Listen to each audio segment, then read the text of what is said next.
Capítulo 20. Bonacha se explica con su mujer. Don Pascual cumplió su propósito, y renunció al destino. La renuncia, como era consiguiente, fue aceptada. Cuando ya no tenía remedio, fue cuando Bonacha dijo a su familia que se había quedado sin empleo. Mostrando tanta firmeza, compensaba la debilidad de toda su vida. Su esposa, dejándose arrebatar por la ira, acusó y reconvino con las más duras palabras al pobre anciano. La hija también puso el grito en el cielo, porque abrigaba la esperanza de casarse con Juanito, y que éste viviese a costa del suegro mientras otro recurso no había. La situación era en verdad bien crítica. ¿Cesante el padre, cesante el futuro marido, qué iba a suceder? Si al menos uno de los dos hubiera contado con el recurso del empleo, no se habrían apurado tanto. Ni la madre ni la hija. Esta podría otra vez trabajar, pero cosiendo 10 o 12 horas diarias, apenas ganaría una peseta, con cuya cantidad no había ni para cubrir la sexta parte de las atenciones. Y eso contando vivir muy modestamente, con esa modestia que se parece mucho a la miseria y que casi no es vivir. «¿Te has propuesto», decía furiosa la esposa de Bonacha, «¿te has propuesto matar de hambre a tu familia?» Don Pascual sonrió, pero no con la candidez que lo hemos visto sonreír otras veces, sino con una expresión indefinible. ¿No has pensado que tienes la obligación de mantener a tu familia? Sí.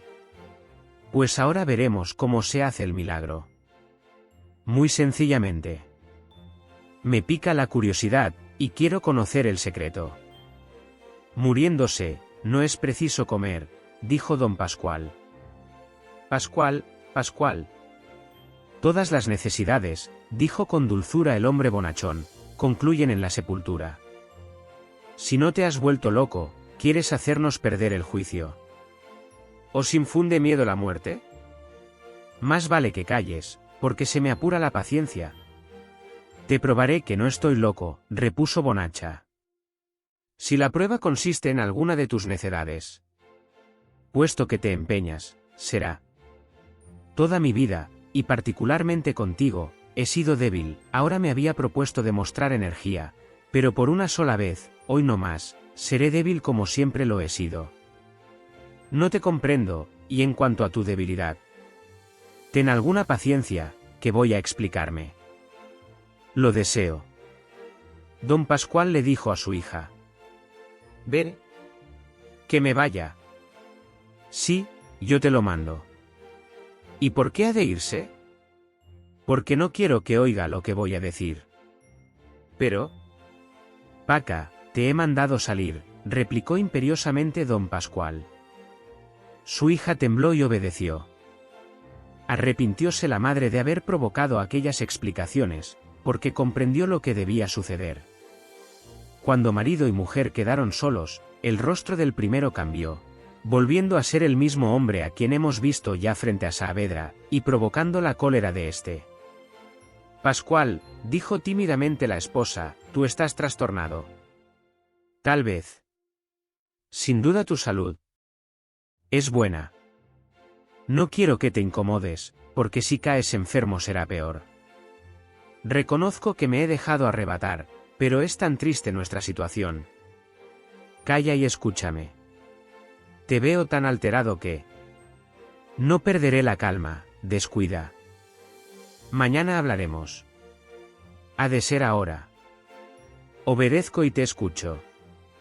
Si toda tu fortuna, tu dicha, tu porvenir, consistiese en una joya que con ciega confianza depositases en manos de un amigo íntimo, de un pariente.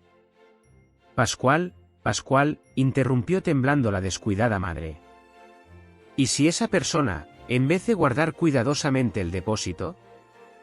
Basta, basta.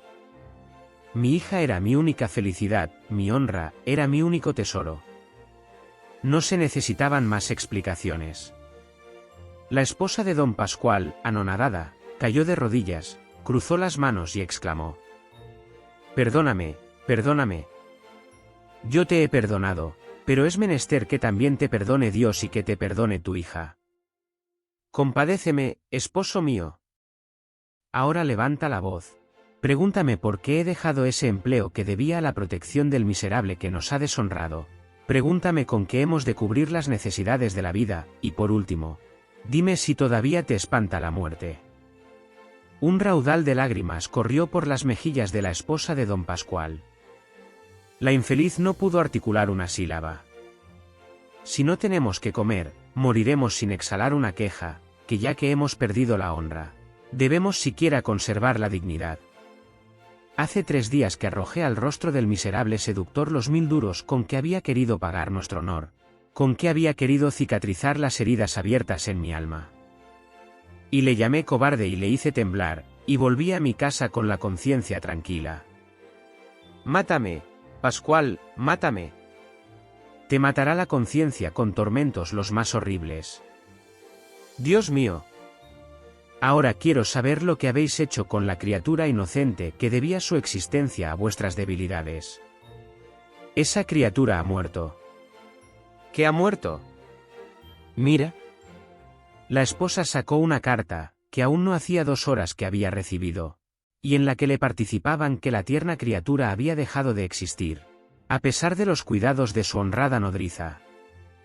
He aquí con cuánta facilidad, murmuró don Pascual, resuelve la muerte las situaciones más difíciles. Dios lo ha dispuesto así, pero, siento no haber podido estampar un beso en la frente pura de ese ángel, porque al fin era el hijo de mi hija. ¿Era?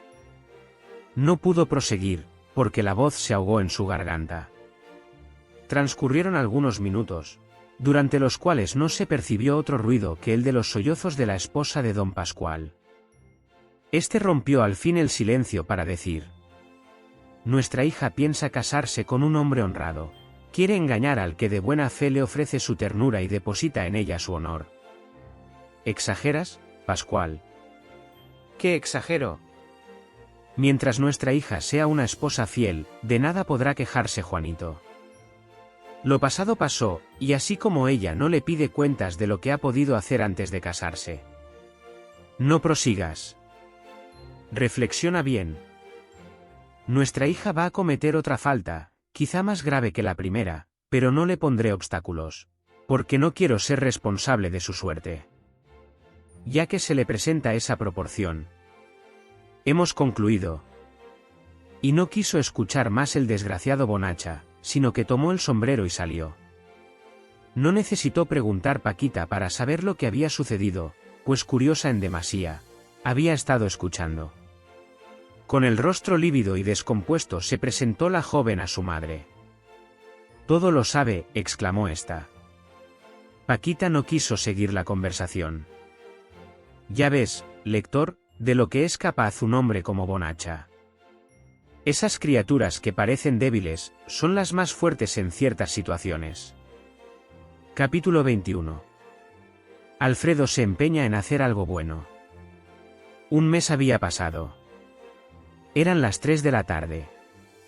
Disponía a comer doña Robustiana, cuando sonó la campanilla y se presentó su sirviente, diciéndole: un caballero quiere verla a usted. ¿No lo conoces? Dice que se llama don Alfredo de Saavedra. Don Alfredo. Y es muy guapo y muy elegante. Que entre, dijo la viuda sorprendida. Alfredo se presentó, saludando con la delicadeza que a su clase convenía, y diciendo después: señora, hay situaciones en que es preciso apelar a supremos recursos. Caballero. Ante todo le pido a usted perdón, y le suplico. Si en algo puedo serle útil. Para pedirle un favor he venido. Pues ya escucho. Supongo que conoce usted los secretos de la familia Bonacha. Sí, conozco todas las desgracias de esas criaturas. Así me evito el disgusto de entrar en explicaciones enojosas, tanto más enojosas para mí, cuanto que tengo que reconocer que soy culpable, pero crea usted que estoy bien castigado con mi propia conciencia, y que ya no puedo ser completamente dichoso. Aún tiene remedio el mal. En su menor parte. La infeliz Paca. Ya sé que piensa casarse, y yo, sin mengua de mi honor, no puedo dejar de ser esposo de la hija del conde de Romeral. Pues si acaso intenta usted indemnizar con dinero a esa pobre familia. No, porque ya una vez con el dinero ha tenido valor para azotarme el rostro ese anciano que tan débil parece. Entonces, don Pascual dejó su empleo, y yo he sido causa indirecta de que se quede también sin recursos para vivir ese joven que ha de casarse con Paquita. Si les ofrece usted un destino, no se lo ofreceré, pero lo necesitan, y si usted quiere ayudarme, hará a esos desgraciados un gran beneficio y tranquilizará mi conciencia en cuanto es posible que se tranquilice. No comprendo. Está usted bien relacionada. Es cierto. Nada tendría de particular que encontrase usted a uno de los que fueron amigos de su difunto esposo. Y algunos de ellos han hecho gran fortuna, dijo doña Robustiana. Ese amigo imaginario pudo deber la vida a su esposo de usted. Ahora entiendo. ¿Es agradecido? Sí, pone a mi disposición su influencia, y yo le pido un empleo para Bonacha y otro para Juanito.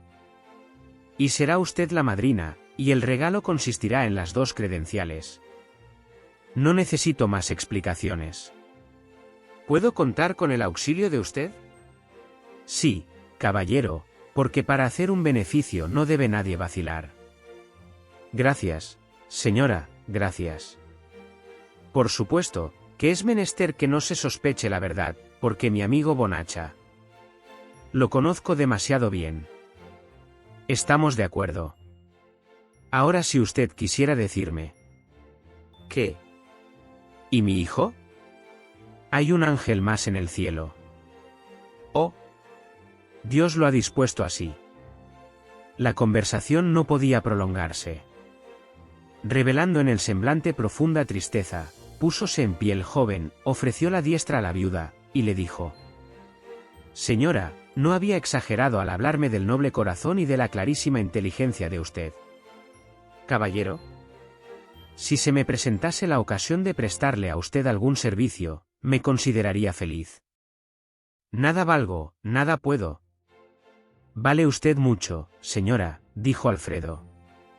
Y saludando como hubiera podido saludar a una duquesa, salió. Lo cortés no quita a lo valiente, dijo la viuda cuando estuvo sola, este hombre ha hecho una cosa muy mala. Pero hay que reconocer que es muy fino, que tiene mucho talento y... ¡Qué bella figura! Ahora no me sorprende que Paquita perdiese la cabeza por él, porque, la verdad, si yo me hubiese encontrado en el lugar de Paquita, ¡ay! Suspiró la viuda, y se consoló pasando la mano por el lomo a Morito. Desde aquel mismo día empezó doña Robustiana a preparar el terreno, y lo hizo con tanta habilidad, que nada sospechó el señor de Bonacha, aunque vivía muy sobre aviso. Siguió la viuda dando noticias del estado del asunto, y repitiendo las palabras de su imaginario amigo. Después de 15 días volvió Alfredo a presentarse a la viuda, y le entregó 2 credenciales que daban derecho al mismo sueldo, a 12.000 reales, la una para don Pascual y la otra para Juanito. Señora, dijo Saavedra, más hubiera pedido por mi voluntad y más me hubieran dado, pero he temido infundir sospechas. Ha procedido usted con mucho acierto. Cuando pasen algunos meses, podrá usted acudir nuevamente a su amigo, y se mejorará la suerte de esa familia, en la inteligencia de que mientras yo represente algo en la sociedad y usted quiera ayudarme, irá ascendiendo el esposo de Paca hasta ocupar un puesto distinguido. No puedo hacer más. A pesar de la falta que ha cometido usted, hay que reconocerle nobleza de sentimientos y una delicadeza bien rara. Usted nada necesita, pero si tiene algún otro amigo a quien favorecer, aproveche usted la ocasión, pues ahora los ministros me servirán en cuanto yo les pida. Y no sabemos lo que podrá suceder mañana si hay cambio político. Así doña Robustiana, sin saber cómo, se encontró hecha mujer de gran influencia. Si el mundo hubiese visto cómo la trataba Alfredo, no habría podido adivinar la causa. Los agraciados recibieron las credenciales. Juanito quiso casarse inmediatamente. Infeliz. Epílogo. Ha transcurrido un año desde los últimos sucesos que hemos referido. Juanito se consideraba el hombre más dichoso del mundo. Y la verdad es que no tenía motivo para quejarse de su esposa. Esta cumplía sus deberes con religiosa exactitud, y creemos que los cumpliría siempre, pues en realidad no era mala. También Juanito era un excelente esposo, que se parecía algo a su suegro. Tenían un hijo, y esto lo consideraron una nueva felicidad, y además del hijo había conseguido un ascenso, gracias a la protección de doña Robustiana del Peral.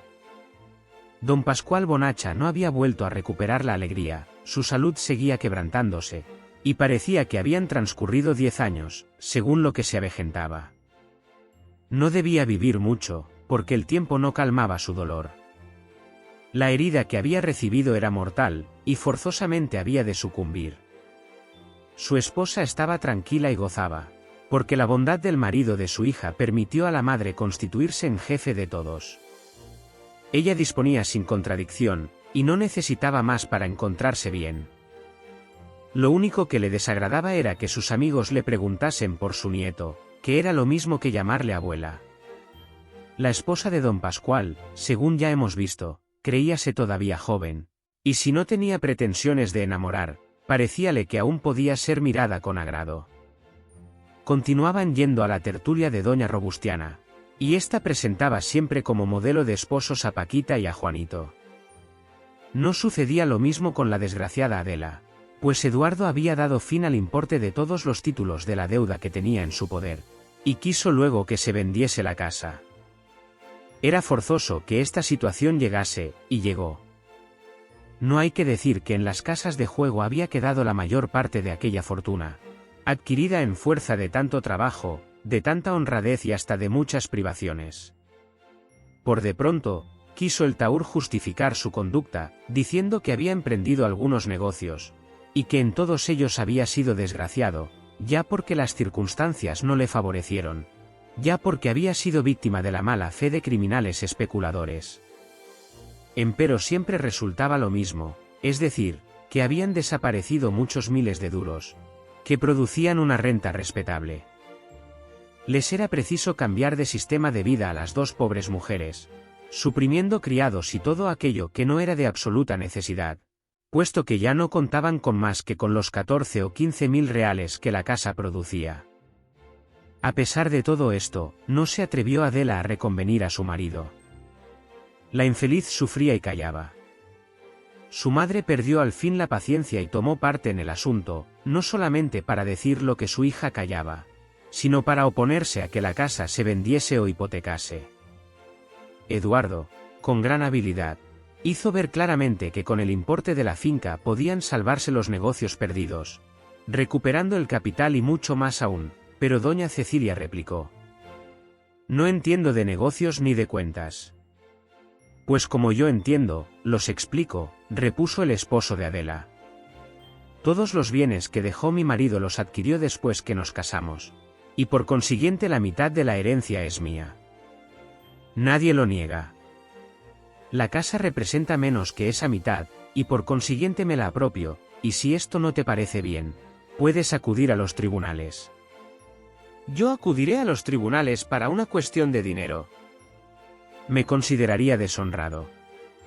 «Pues, hijo, yo no me deshonro por guardar lo que es mío. Si pudiera usted comprender». «Comprendo muy bien que estamos arruinadas, y no niego que tendrás un gran talento para los negocios, pero es lo cierto que muy bonitamente ha desaparecido un capital. Más valía que te hubieses ocupado en escribir versos como antes de casarte y en llevar a tu mujer a paseo». «Señora, mi delicadeza no me permite seguir esta discusión». «Y habla de delicadeza el que nos ha dejado poco menos que sin recursos para comer. Si nos colocamos en el terreno de las ofensas, estoy resuelta a decir las verdades, a gritar, a escandalizar. Grite usted cuanto se le antoje. No tenía usted sobre qué caerse muerto. Pero yo soy un caballero, mientras ustedes». «¿Caballero? ¿Y el tío que estaba en Galicia?» «Nos ha engañado usted, ha cometido un abuso, nos ha robado». «Que mi paciencia se apura. Desde hoy mismo yo seré la dueña de la casa, y aquí nadie manejará el dinero más que yo, y no se obedecerán más órdenes que las mías, y si no le conviene a usted así, buscará usted otros tontos que se dejen engañar». Saldré de esta casa para no volver. No cometeremos la torpeza de ir a buscarlo. Está bien, señora, ya que usted adopta una resolución. Puede usted hacer lo que bien le parezca, que para tener semejante marido, mejor está mi hija sin ninguno. Por de pronto aceptó Eduardo la nueva situación, porque le quedaba el recurso de hacer uso del crédito que el dinero de su mujer le había dado. Tomó, pues, algunas cantidades de consideración, que se disiparon lo mismo que todas. Bien pronto lo acosaron los acreedores, y más de una vez le amenazaron graves peligros. ¿De dónde sacaría más dinero? Se apoderó de algunas prendas de valor que en la casa había, como eran cubiertos y otras alhajas, que es lo mismo que decir que se robó a sí mismo. Doña Cecilia se puso hecha una furia y adoptó las precauciones convenientes para que no se repitiesen estos abusos. Eduardo llegó al periodo de la desesperación, término inevitable de la vida de estos hombres. No podía retroceder al punto de partida de su existencia, y sobre todo era insoportable el sufrimiento que lo agobiaba. Nunca había reconocido más ley que su capricho, y no era posible que se sometiese a su suegra. La pobre Adela, a quien no le habían quedado más recursos que sus ruegos y sus lágrimas, lloró y suplicó, pero inútilmente. Un vértigo arrastraba a Eduardo, y era imposible detenerlo. ¿Sufría como padre? Decía que sí, pero su conducta desmentía sus palabras. Le hablaban de la triste suerte que le esperaba a su hijo, y se conmovía profundamente, pero algunos minutos después salía de su casa y se entregaba con furor a toda clase de desórdenes. Cuando le faltó el dinero abandonó a Juana, o más bien ella lo dejó por otro. Manolo, comprendiendo al fin la verdad, volvió la espalda para siempre a la que había querido tan de veras. Acostumbrada a la holganza, ni siquiera volvió a pensar Juana en ponerse a servir. No había hecho ahorros, porque esta clase de mujeres gastan cuanto tienen. Su segundo amante la dejó también. Llegó para la joven el espantoso día de la miseria. Vendió sus ropas y adornos. Al fin no tuvo que vender. Su belleza se había marchitado. Sintió los tormentos del hambre, y entonces aceptó las proposiciones de una amiga suya, hundiéndose para siempre en el lodazal de los más repugnantes vicios. Su existencia debía concluir en el hospital. Viendo Eduardo que no intimidaba a su suegra con amenazas, hizo indicaciones para que comprendiesen que intentaba quitarse la vida. Tampoco este sistema le dio el resultado que deseaba. Cuando quieras, le decía doña Cecilia, puedes matarte, porque mi hija estará mucho mejor viuda que casada contigo. Se verá usted perseguida por mi sombra. Mejor es que me persiga una sombra que el hambre. Eduardo se dedicó entonces a trazar planes, que es la ocupación favorita de todos los desocupados. Al fin decidió ir a buscar la fortuna en América. En vano intentó su esposa disuadirlo de este propósito. Necesitaba el tahúr dinero para emprender el viaje, pero doña Cecilia le dijo: búscalo. El miserable se dijo un día: nada conseguiré de estas mujeres. Y desapareció sin que pudiera averiguarse su paradero. Entonces fue cuando Adela pensó que hubiera podido ser dichosa con un hombre trabajador y honrado como su padre. ¿Y Alfredo? Se había casado con la hija del conde. Sus amigos decían: está desconocido Saavedra. Efectivamente, su carácter había cambiado. Semejante cambio lo atribuían todos al casamiento, pero se equivocaban. Alfredo no era tan dichoso como pudo ser. De vez en cuando lo atormentaba su conciencia. Si por casualidad se encontraba alguna vez con Juanito, éste levantaba la cabeza con mucho orgullo, mientras decía para sí: ya está viendo esa gente que para nada necesito su protección. ¿Qué hubiera pensado si le dijesen que el pan que comía lo debía a su antiguo rival? ¿Y qué le hubiera sucedido al conocer los motivos que para protegerlo tenía el que le disputó el corazón de Paca? La candidez de Juanito era verdaderamente lastimosa. Doña Robustiana del Peral continuaba lo mismo que siempre, y tenía ya en proyecto otras 3 bodas. que debían hacer felices o desgraciadas a 3 de las jóvenes que formaban su tertulia.